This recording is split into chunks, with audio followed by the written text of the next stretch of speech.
Abram suas Bíblias em Números, quarto livro da Bíblia. O título dessa pregação é O Sacerdócio Universal. Antes de tudo, vamos orar? Vamos fechar nossos olhos mais uma vez.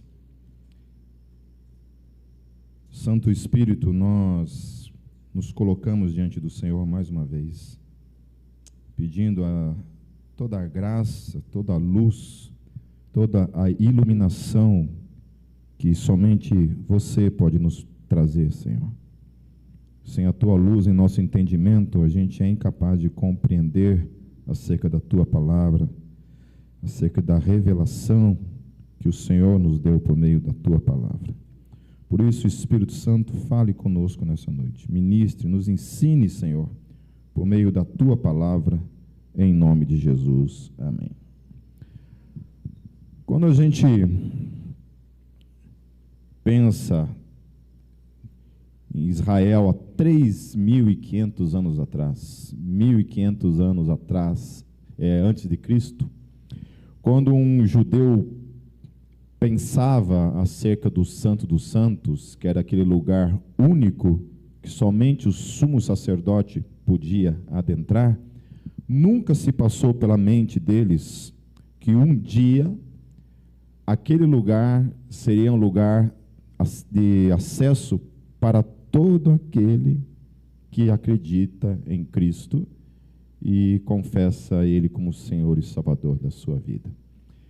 Aquele lugar que era um lugar de temor, até mesmo para o sumo sacerdote. O sumo sacerdote ele tinha que obedecer à risca todo um rito de purificação antes dele entrar nesse lugar. Porque se ele não seguisse à risca tudo que Deus tinha direcionado eles, ele era fulminado pela glória de Deus e ele era morto. Então ele tinha que seguir à risca seriamente aquilo lá, para que ele entrasse naquele lugar uma vez por ano, e somente ele podia entrar, somente o sumo sacerdote podia entrar. E quando ele entrava nesse lugar, ele derramava o sangue do cordeiro sobre o propiciatório. Dentro do propiciatório, na Arca da Aliança, tinha o cajado de Arão, que tinha florescido, tinha as tábuas da lei e tinha o maná guardado dentro desse lugar. Quando Deus olhava para a lei condenava a todos nós. Quando o sumo sacerdote cobria com o sangue o propiciatório, Deus enxergava o sangue e não enxergava mais a condenação que havia sobre cada um de nós. Somente o sumo sacerdote podia entrar. Havia um véu que separava o Santo dos Santos.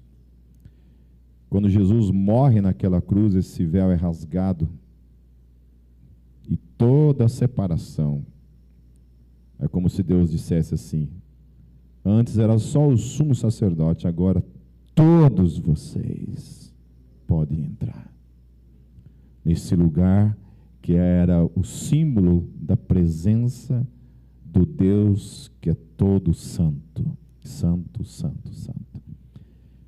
Agora a gente pode entrar no Santo dos Santos. Eles nunca imaginaram que um dia esse lugar ia ser acessível para quem cresce, para todos nós. Eles nunca imaginaram que o Deus deles, que era o Deus que tinha libertado eles do Egito, se tornaria o Deus de todas as nações, povos, tribos e línguas de todos os cantos. Pessoas que reconheceriam Yahvé como o seu Deus e Pai do Senhor Jesus Cristo. Amém, queridos? Eu gosto do início do livro de Números, que começa assim, lá no versículo 1, capítulo 1, versículo 1, começa dizendo assim: falou mais o Senhor em hebraico, Senhor em hebraico é Yahvé, certo? Todas as vezes que você ler na tua língua em português, tiver Senhor, é Yahvé. Antigo Testamento é Yahvé. Novo Testamento, Kyrios, certo? ok? É o nome de Deus, certo? Yahvé, ou Kyrios no grego, vai estar lá. Então, falou mais Yahvé a Moisés no deserto de Sinai, na tenda da congregação, no primeiro dia do segundo mês, no segundo ano da sua saída da terra do Egito, dizendo... Aí Deus começa a falar. E eu acho interessante porque o texto fala assim, falou. Então Deus falava. Deus falava. Eles não tinham a Bíblia, eles não tinham escrito, eles não tinham nada disso. O que eles tinham era uma herança de tradição, das histórias que eles ouviram, das suas gerações passadas, desde o Éden, que veio através de Adão, através dos filhos de Adão, vem através de Noé, morre todo mundo, Noé conserva essa tradição, chega até Moisés e por aí segue, e até hoje nós temos esses 39 livros do Antigo Testamento, que é essa revelação que nos é trazida. O Lucas estava falando domingo retrasado a respeito da promessa de Deus lá em Gênesis já. Deus já promete a salvação por meio do Messias. E a gente vê, então, a história de Deus sendo revelada, se revela a Abraão, fala que do seu descendente, esse descendente, então, Paulo fala que era Jesus, não eram os descendentes, mas era uma pessoa, que por meio dessa pessoa, todas as nações da terra seriam abençoadas. E o texto fala assim, até o dia, né? Olha, o dia que Deus falou foi esse, ó. No primeiro dia do segundo mês, no segundo ano da sua saída do Egito. Então já faziam 2 anos que Israel tinha saído do Egito, da escravidão que havia durado muitos anos. E aí Deus continua dizendo, que eu acho interessante também, a partir do versículo 5, Deus fala assim, estes, pois, são os nomes dos homens que estarão convosco. E uma outra coisa que eu acho interessante, que Deus trata cada um aqui, não como gente, assim, ó. Deus não lança os desafios dele, o chamado dele, assim, ó, para todo mundo. Fala, olha, vocês aí, multidão. Porque se a gente está no meio da multidão, fica facinho, né? A gente dá uma esquivadinha.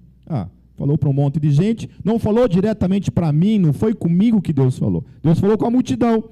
E aí na multidão, meu querido, a gente, né, se perde no meio da multidão, não é com a gente, Deus não falou o meu nome especificamente, fica fácil dar um migué em Deus, né? Mas aqui não. Aqui Deus fala assim, olha, Deus começa a dar nomes. Ó, estes, pois, são os nomes dos homens que estarão convosco. Deus começa a separar a liderança do povo, ele fala, derrubem Elisur, filho de Sedeur. E eu acho lindo isso, porque Deus fala o nome do cara e Deus fala o nome do pai do cara.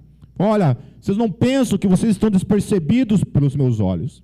Eu conheço cada um de vocês, eu sei a história de cada um de vocês, sei o nome de vocês, sei a RG de vocês, nem eu sei decorar a minha RG, Deus sabe. Deus sabe cada DNA do meu corpo, sabe cada célula do meu corpo, sabe quem é o meu pai, sabe quem é o meu avô, meu bisavô e por aí em diante. Deus conhece a história de cada um desses homens. E Deus começa a chamar cada um desses homens pelo nome. Pelo nome. Porque Deus é um Deus de relacionamento pessoal com cada um. Deus se relaciona com a multidão? Sim, mas com cada indivíduo. Quando Jesus chama 12 ou chama uma multidão inteira para segui-lo? 12. Olha, vocês dois vão... Tinha um traíra no meio,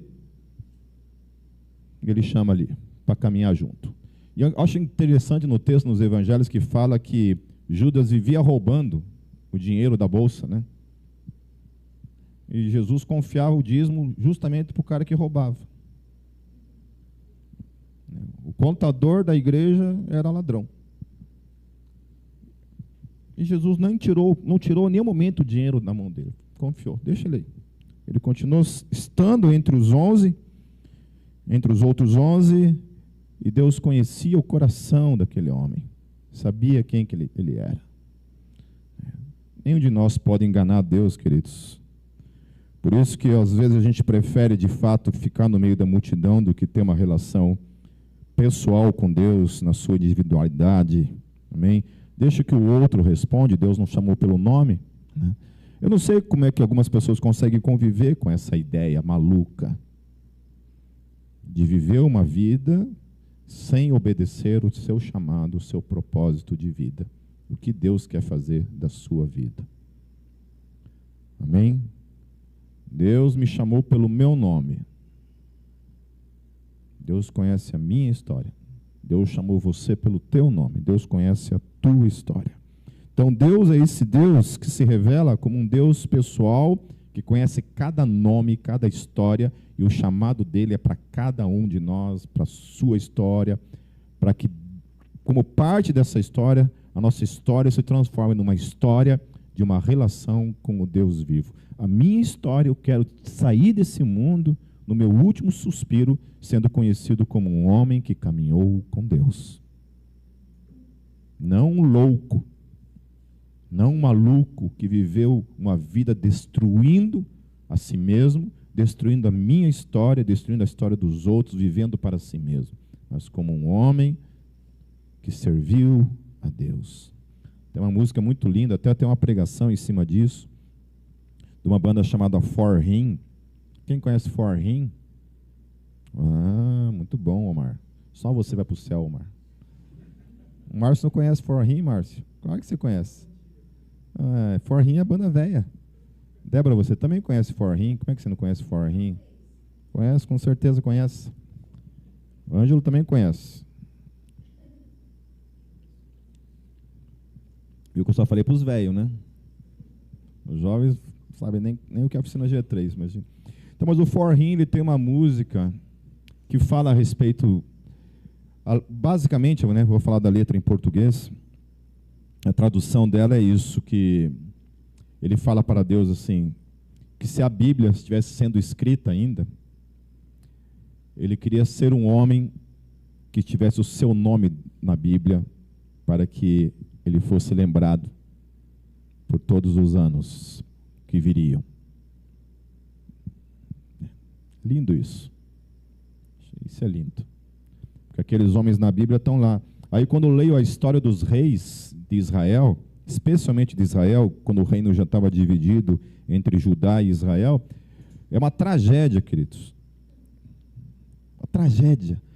Todos aqueles homens entraram para a história como homens que fizeram o que era ruim, mal aos olhos de Deus. Todos eles. Todos os 20 e poucos reis de Israel fizeram algo contrário a Deus. E Deus, então, destruiu Israel. Lançou Israel para a Babilônia e nunca mais Israel se transformou na mesma coisa. Se perderam. Se diluíram no meio do paganismo, viraram os samaritanos.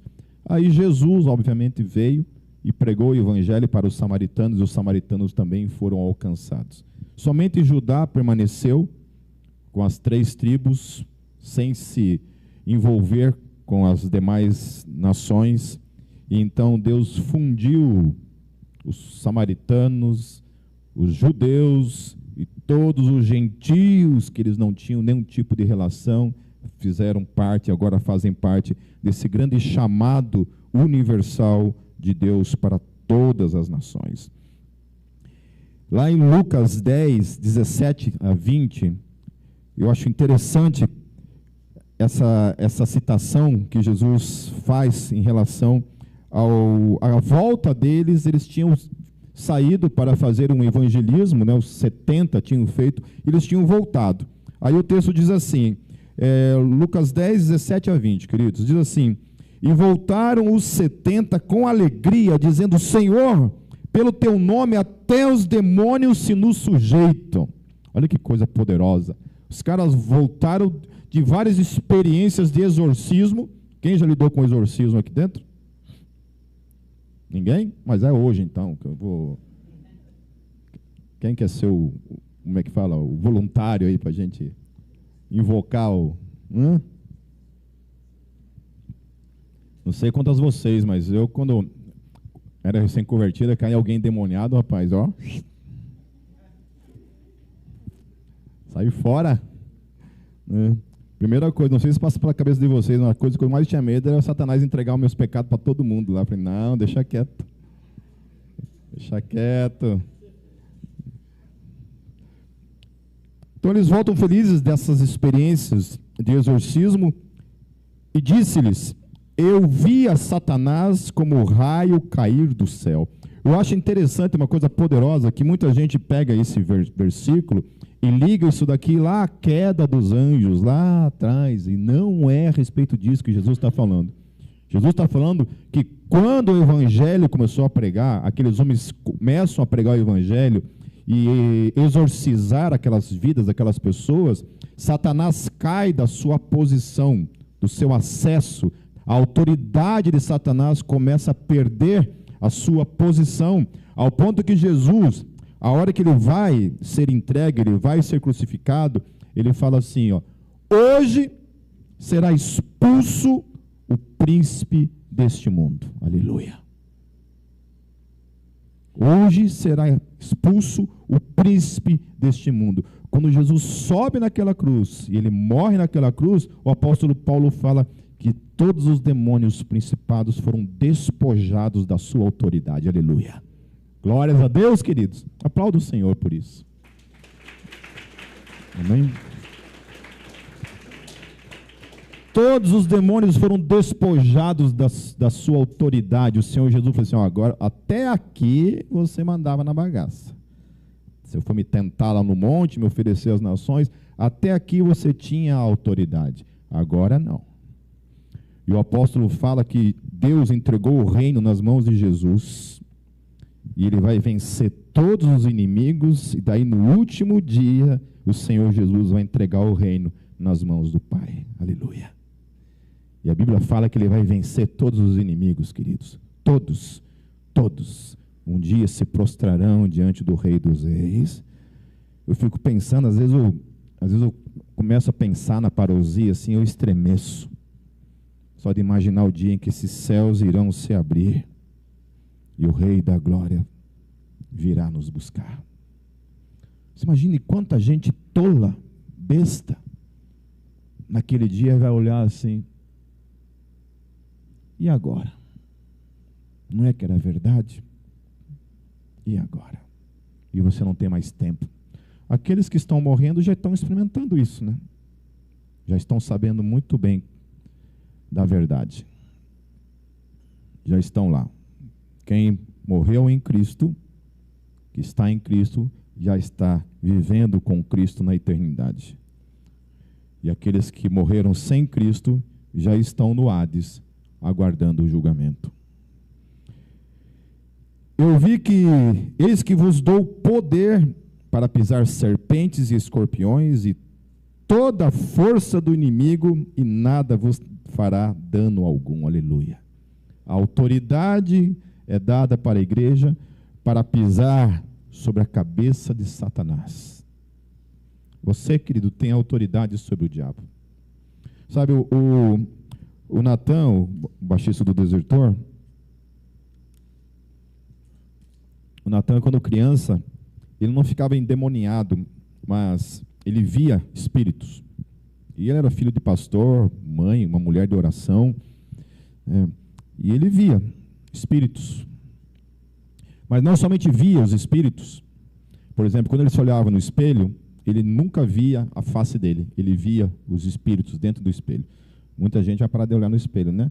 Eu já não me olho muito, mesmo para mim não tem problema, né? Mas ele via isso. E não bastasse isso, Satanás mexia na cama dele, movia a cama dele, até que uma vez, literalmente, o diabo jogou ele para fora da cama. Jogou ele para fora da cama. E faziam jejum, faziam oração, faziam vigília para esse menino. Ele era um adolescente, queridos. Você imagine isso, você na tua adolescência experimentar ter umas experiências como essa, misericórdia. E não tinha um motivo, porque a família era crente, né? Ele ouvia Iron Maiden, talvez seja por isso que ele ficava assim. Se fosse Judas Priest não teria problema, mas o Iron Maiden, né?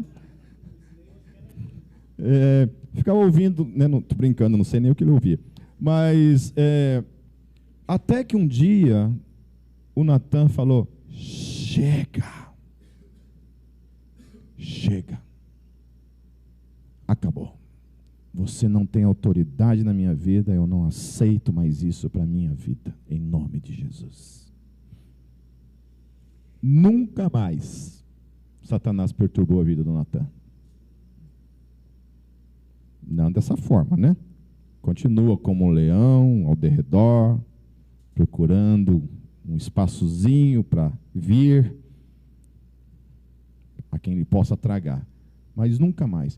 Então, queridos, sabe, eu acho que às vezes a gente precisa voltar à memória essa verdade bíblica, de que você e eu temos autoridade sobre Satanás, e não o contrário. Amém? Que você, às vezes em casa, está aquela coisa, você precisa aprender a discernir muitas vezes, sabe, que tem uma coisa errada aqui. Entendeu? E pode ser, queridos, entende? A gente procura muitas vezes viver um tipo de fé mais de cunho fundamentado na Bíblia, racional, certo? Não ficar indo por qualquer vento de doutrina, né? Qualquer ensino novo. Eu estava ministrando essa semana num lugar e terminou assim, uma pessoa veio conversar comigo e falou para eu ouvir uma pessoa, um pregador, porque aquele cara tinha algo novo para apresentar.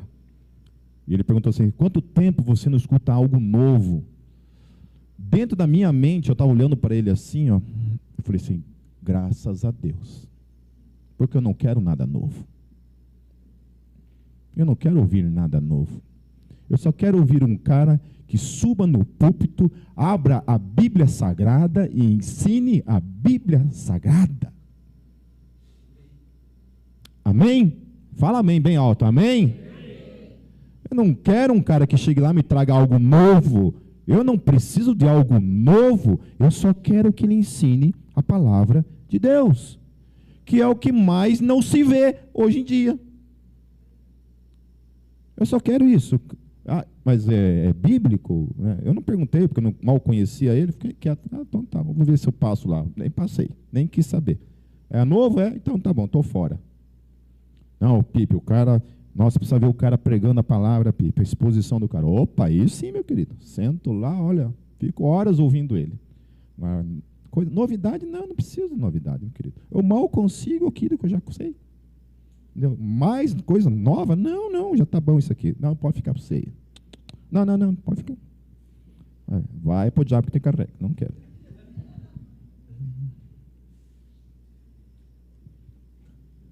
Amém? Então, quando alguém falar que tem algo novo, você sai correndo. E aí ele continua, que é a questão. Mas não vos alegreis, porque se vos sujeitem os espíritos ou os demônios. Alegrai-vos antes por estarem os vossos nomes escritos nos céus. Aleluia. Aleluia, aleluia. Porque o teu nome, meu querido, pelo fato de você crer em Cristo, está lá. Pelo nome. Amém? Eu queria que Deus mudasse o meu. Deus, dá uma mudadinha na eternidade, tem que ser esse? Tem, vai ser esse. Então, amém. O que importa é estar lá. Melhor com esse nome estranho lá do que no Satanás, né, lá no inferno. Amém? Então, o teu nome está escrito lá no céu. Está lá. Amém? Lá em Números 1, 50 e 51, vai falar sobre a função dos levitas,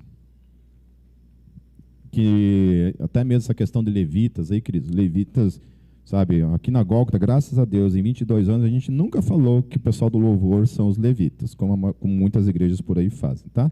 Isso aí é uma besteira, tá bom? Tá bom?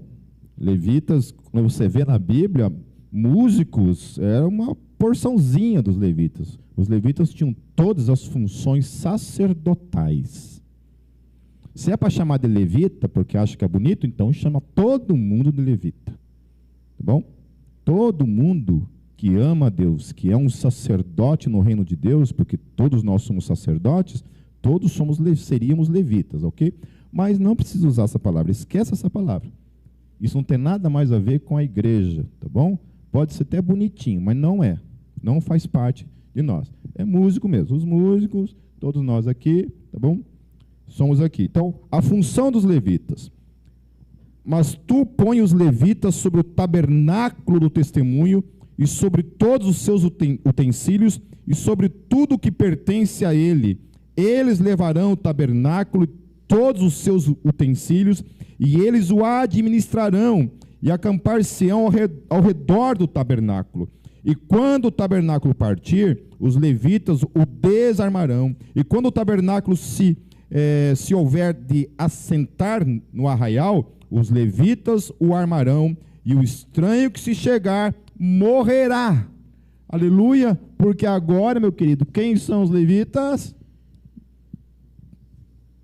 Todos aqueles que compõem o reino de Deus. E agora, a função de dar continuidade à propagação do tabernáculo, a viver a realidade do tabernáculo, servir o tabernáculo, servir o Deus do tabernáculo, a busca, o zelo pelas coisas de Deus, compete a mim e a você.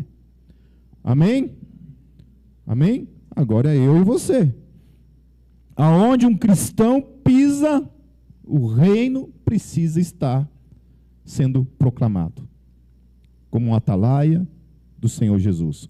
Hoje eu estava vendo uma entrevista do Rodolfo, ex-Raimundos, ele falando a respeito de uma entrevista que ele deu no Danilo Gentili, e ele falando com a esposa dele, né, e falando para o cara lá do Jesus Cop, lá, e respondendo, ele falando assim, cara, antes eu não me importava com as coisas que eu ia falar, com quem eu ia dizer, eu não me importava com nada disso. Eu ia numa entrevista lá por causa da banda, eu não estava nem aí com o meu nome e com qualquer coisa que fosse.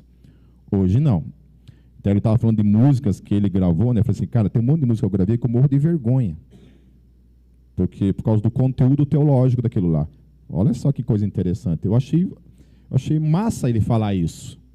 Eu achei interessante isso. Um músico, porque isso é uma realidade que, infelizmente, a gente não tem a capacidade, muitas vezes, de discernir o conteúdo de uma letra, e a gente canta aquela letra, nem sabe o que está cantando, muitas vezes, porque foi um artista cristão que fez, né? E aquilo lá, queridos, infelizmente, não tem nada de conteúdo bíblico.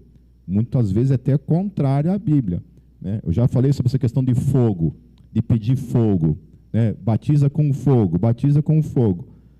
O perigo que é você falar batiza com fogo. Batismo com fogo na Bíblia é outra coisa. Não tem nada a ver com se encher do Espírito Santo.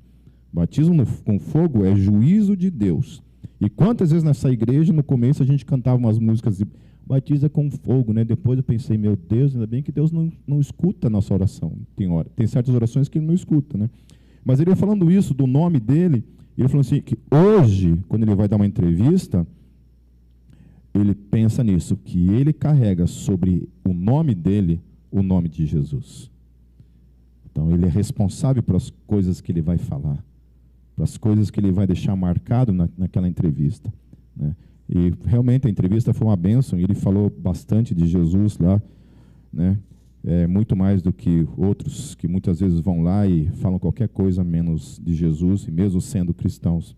Então é isso, nós temos essa função, a gente ainda é esse povo que é responsável pelo reino de Deus, querido. Deus te chamou pelo nome. Deus me chamou pelo nome e falou assim, olha, está aqui, ó. Você é um cidadão do reino. Agora caminhe, se comporte, fale, pense, haja como alguém que faz parte desse reino. Amém? O tabernáculo está em você. Você vive dentro do Santo dos Santos. Ore, busque. E aí, Números 1:54...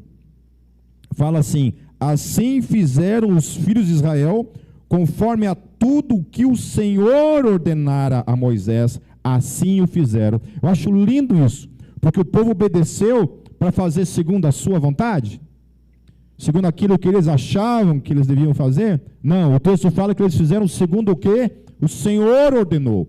Então, cada movimento de Israel tinha que ser um movimento segundo aquilo que Deus tinha ordenado para eles fazerem. É assim também a igreja.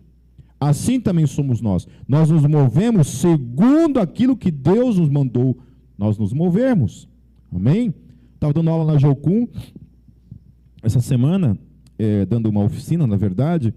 Eu estava falando para eles sobre essa questão do relativismo e a influência do relativismo na igreja, né? E uma das coisas, por exemplo, que a gente vê assim, de modo muito sutil, porque o Huxley ele falava dessa questão de quando você vai atravessar uma rua, né, e tem uma senhora, né, uma idosa no teu lado ali, e se você tiver vontade de ajudar, ok, você ajudou. Se você não quiser ajudar, também, que sei lá, se quiser passar uma rasteira na veinha para a veinha cair, também não tem problema, está tudo certo. O que importa é você validar a tua vontade, ele falava. O Huxley falava. O que importa é você validar a tua vontade. Eu perguntando para eles, você acha que isso entrou na igreja, queridos? Você acha que esse pensamento entrou na igreja? Oh! E como? E como? Com essas coisas de novidades, né? Do novo. Uma palavrinha que entrou na igreja, que se tornou uma coisa que começou no louvor, que era o tal do espontâneo no louvor. E aí alguns músicos gospel, cristãos, nessa boa intenção, dessa coisa do espontâneo. Você não pode fazer nada forçado no teu coração. Deus não quer nada forçado. Você tem que esperar aquilo fluir do teu coração. Então, você tem que esperar isso fluir, tudo espontâneo, espontâneo. O que isso está falando? Faça se você tiver vontade. Em outras palavras, desobedeça a Deus. Obedeça a Deus só se você tiver vontade de obedecer. Não tema a Deus. Deus ordena, faça, fala, eu vou esperar ver se eu tenho vontade de a gente obedecer, Senhor. A Bíblia diz, ore, eu vou esperar se eu tenho vontade de orar. Se eu for esperar ter vontade de orar, meus queridos, eu não oro nunca. Se eu for ter vontade, esperar ter vontade de vir na igreja, por exemplo, olha, tem dias que eu não quero vir aqui. Se eu for esperar ter vontade de servir, vontade. Amém? Então, esperar ter vontade, queridos, é uma coisa diabólica. Não espere ter vontade. Faça. Esse dia eu estava dando um discipulado para uma pessoa e elogiei ele. Eu falei assim, cara, porque ele não tem vontade de vir na igreja, ele não tem vontade de servir, ele não tem vontade de orar. Falei, cara, e ele faz. Ainda assim, ele vem na igreja, ele serve, ele procura orar. Eu falei, isso é amar a Deus. Não tem vontade de nada e ainda assim faz. Porque quem ama faz, queridos. Blá, blá, blá, blá, blá, de amor, sentimento, esperar a vontade, isso daí, esquece. Entende? Então começa de modo sutil, assim, sabe? Sutil. Palavrinhas, assim, ó, com capinha de espiritualidade, né? Bonitinha. Eu estava tratando a questão, por exemplo, da mudança das palavras, né? Que esses movimentos trouxeram, né? Então a gente acha que é só lá fora que estão mudando o sentido, o significado dos termos. A gente está deixando mudar aqui dentro hoje. Eu estava falando, quando você fala assim, aquela pessoa religiosa, isso denota algo positivo ou negativo? Negativo. Né? Se você diz assim, eu sou uma pessoa religiosa, o que as pessoas vão entender? Que você é o quê? Você é um hipócrita, um chato, sei lá, qualquer coisa. Certo? Mas se você pegar qualquer dicionário agora online aí, religioso, pega lá o significado de religioso. O que a gente fez com a palavra? Fez ela significar uma coisa que ela não significa. Religião. Eu não tenho religião. Tem sim, miserável. Tem sim. Religião é um conjunto de crença, de ensinos. O cristianismo é uma religião. Mas a gente fez o negócio virar uma coisa negativa. Então, religião se tornou negativo, religioso se tornou negativo. Tudo, qualquer coisa que denote religiosidade, daí, por exemplo, fazer uma coisa sem ter vontade de fazer, se tornou uma questão pejorativa. Então, se torna uma coisa religiosa. Porque você tem que deixar fluir. Fluir, sim, é bonito. Daí é bonito. Mas daí, essas pessoas que falam esse tipo de coisa são as pessoas que menos oram, menos servem, menos fazem. Geralmente, crítico de igreja é o cara que não faz porcaria nenhuma. Não faz absolutamente nada.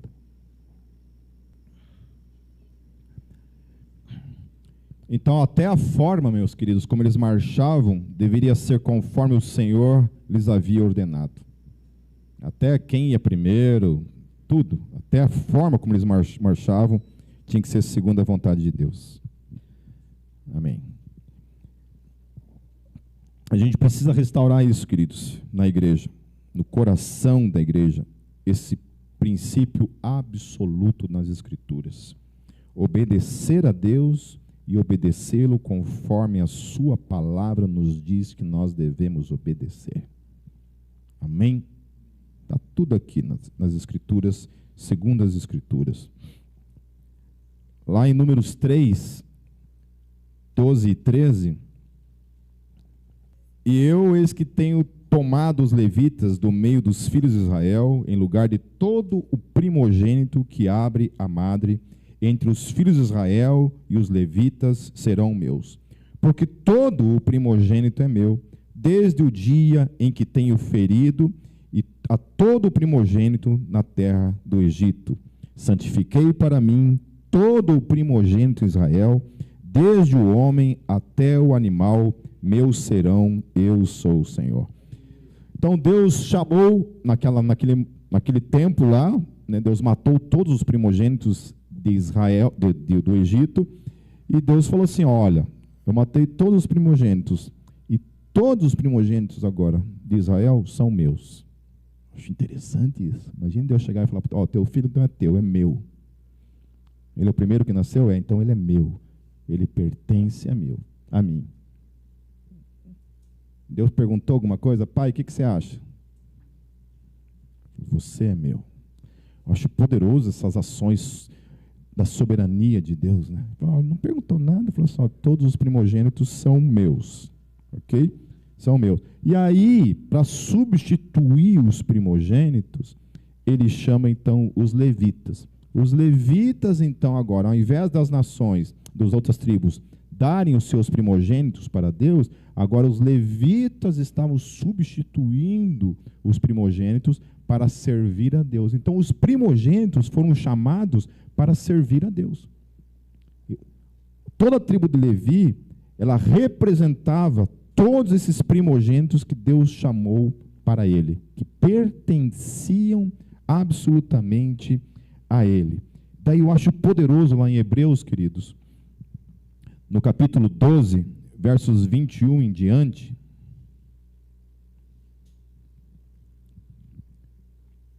diz assim, o autor dizendo, e tão terrível era a visão que Moisés disse, estou todo assombrado e tremendo, mas chegastes ao monte Sião e à cidade do Deus vivo, a Jerusalém celestial e aos muitos milhares de anjos, a universal igreja e igreja dos primogênitos que estão inscritos nos céus, e a Deus, o juiz de todos, e aos espíritos dos justos aperfeiçoados, aleluia. Quem são os primogênitos agora, queridos?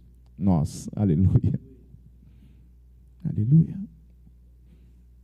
Cada um de vocês aqui, e isso não tem nada a ver com o nascimento agora, tem a ver com Cristo.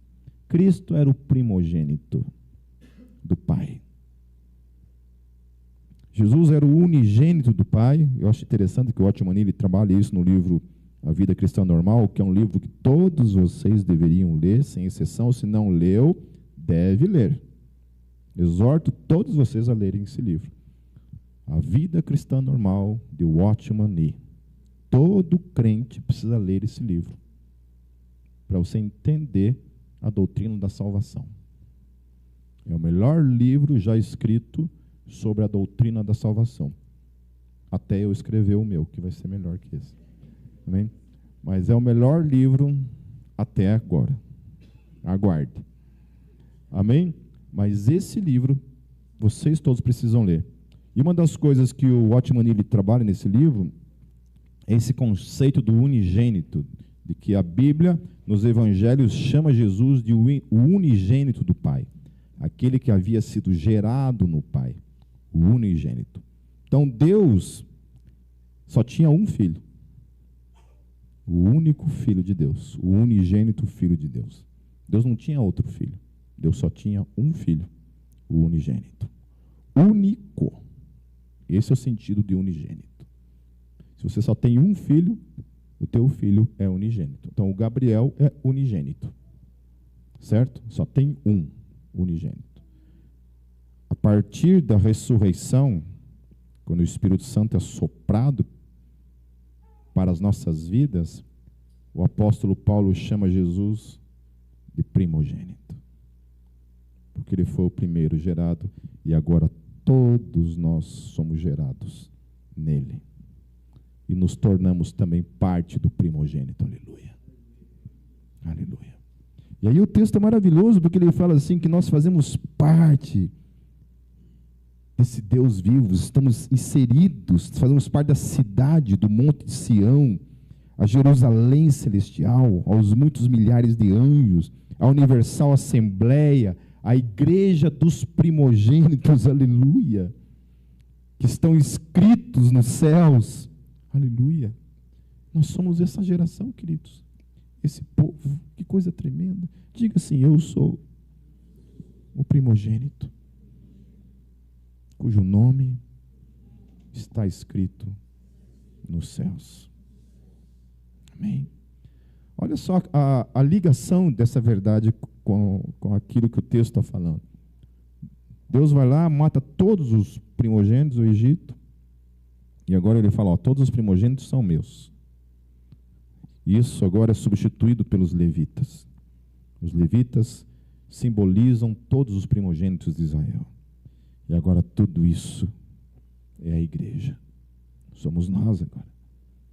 Nós somos esses levitas primogênitos que entramos no Santo dos Santos e temos essa relação com o Deus vivo todos os dias.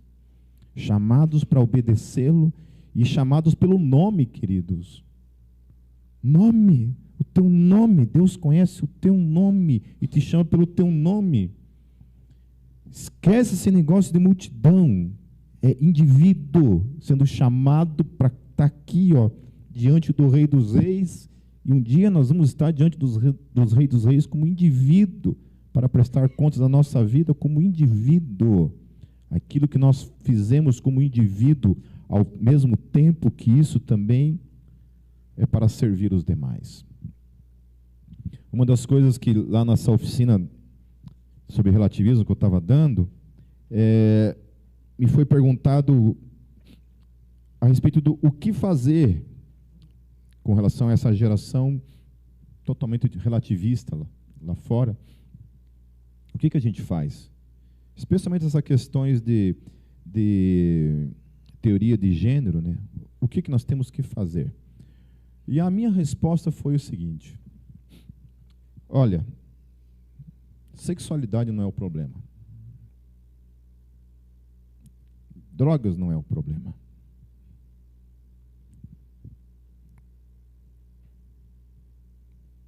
O problema se chama pecado, querido. Muitas vezes nós queremos fazer o caminho inverso, sabe?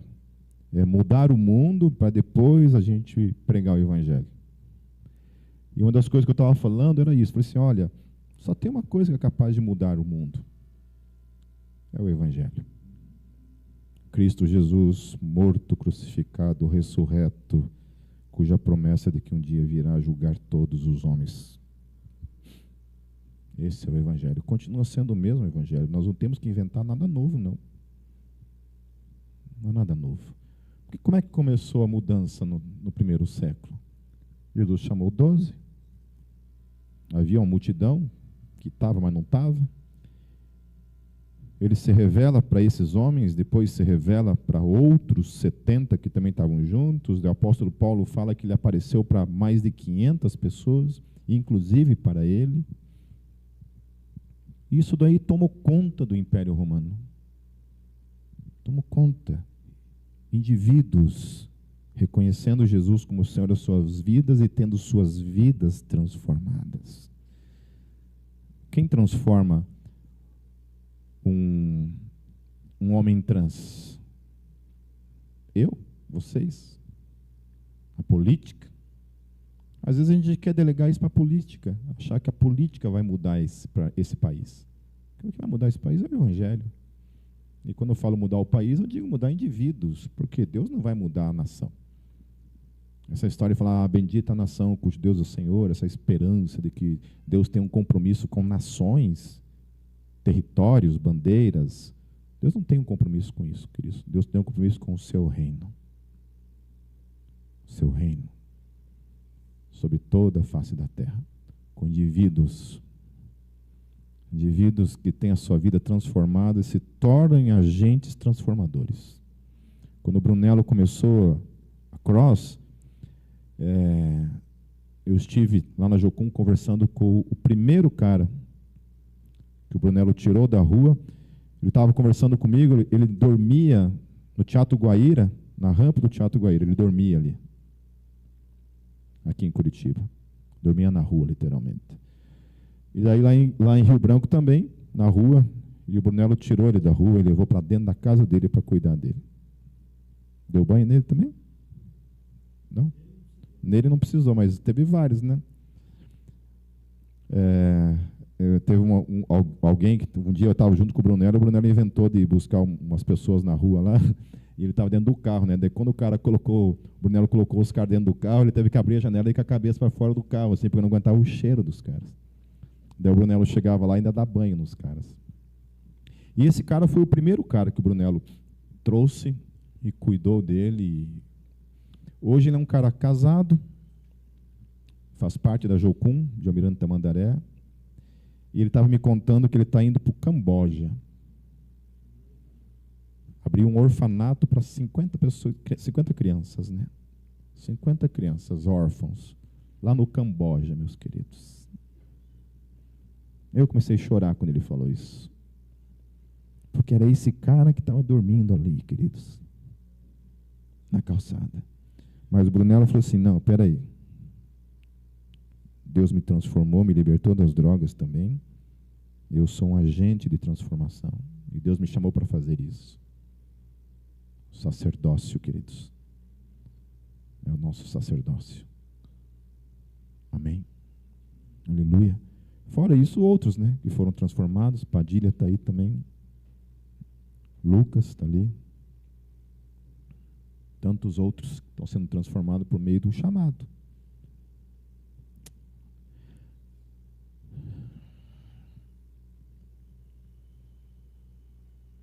Depois ele vai falar a respeito das funções dos grupos, das famílias dentro dos levitas. Vai falar dos gersonitas, dos coatitas, dos meraritas. E cada um, Deus dava uma função em relação ao templo. Olha, essa família vai cuidar das cortinas do templo. Essa família vai cuidar dos varais do tabernáculo. Essa daqui vai cuidar dos castiçais. Tudo relacionado ao tabernáculo. E não é assim que o Espírito Santo faz com a gente, querido? O Espírito Santo fala assim, olha, vocês vão cuidar da parte do louvor. Vocês vão cuidar da parte do som. Vocês vão cuidar da parte da internet, da comunicação. Vocês vão cuidar da diaconia. Vocês vão cuidar das crianças. Vocês vão ser evangelistas de ruas. Vocês vão cuidar do discipulado de homens. Vocês vão cuidar da intercessão. E vocês vão cuidar disso, vão cuidar daquilo, de tantas e tantas outras coisas. Vocês vão cuidar da parte pastoral. E por aí vai. Vocês vão cuidar de colocar a cadeira no lugar, limpar o chão. Vocês vão cuidar. E é isso. Você sabe quem que era o louco que ousava não fazer isso lá? Ninguém. todos aqueles levitas eram chamados para fazerem suas funções, e ai deles se não fizessem. Porque o apóstolo Paulo falou isso, olha, sobre mim foi colocada a função de pregar o evangelho. Ele fala assim, ai de mim se não pregar o evangelho. Ai de mim. Ai de cada um de nós, meus queridos, se nós ousarmos não obedecermos ao nosso Deus e não fizermos aquilo que a gente foi chamado para fazer, pregar o evangelho. No mínimo, orar. Amém? Amém. E ele fala assim, que qualquer pessoa não autorizada, em Números 3:38, fala assim, qualquer pessoa não autorizada que se aproximasse do santuário teria que ser executado. Você está vendo a seriedade? O que eu e você fomos chamados para fazer, a função nossa, não é para qualquer um. É um privilégio, queridos. Deus falou assim, olha, os primogênitos, os sacerdotes do reino, vocês foram chamados para fazerem isso. Ah, mas os outros que se lasquem. Os outros vão morrer fora dessa função. Vão para o fogo do inferno. Amaram seus pecados. Vocês também amavam seus pecados, mas eu dei para vocês essa graça de fazer parte do meu reino, fazer parte do sacerdócio, servir o meu nome, caminhar nesse mundo como agentes de transformação. Eu não me preocupo com mais nada a não ser isso. Pregar o evangelho, porque só o evangelho é capaz de transformar vidas. Eu vou encerrar por aqui, queridos. Domingo que vem eu continuo. Vamos pensar um pouco como que anda a nossa vida. O que nós temos feito com o nosso sacerdócio, queridos? Com o nosso chamado, com aquilo que Deus delegou para nós. A gente está nessa de ousar muitas vezes dar um tempo, né? Sei lá, às vezes nem desejo, nem vontade. Eu fico pensando em quantas pessoas que eu conheci nesses meus já 33 anos de caminhada com Deus, e quantas pessoas que a gente viu ficando pelo caminho, né? Que muitos ainda estão na fé, continuam crendo, mas só isso, né? Como se a fé se resumisse a somente crer, né? Como se a única função nossa é acreditar e ponto final. Não tivéssemos mais nada para ser feito. Pense nisso, queridos. Gostaria de deixar para todos nós nessa noite, pensar nessa noite como reflexão para nossas vidas, o nosso chamado universal, como sacerdotes. Todos nós temos uma função no reino e... Amém?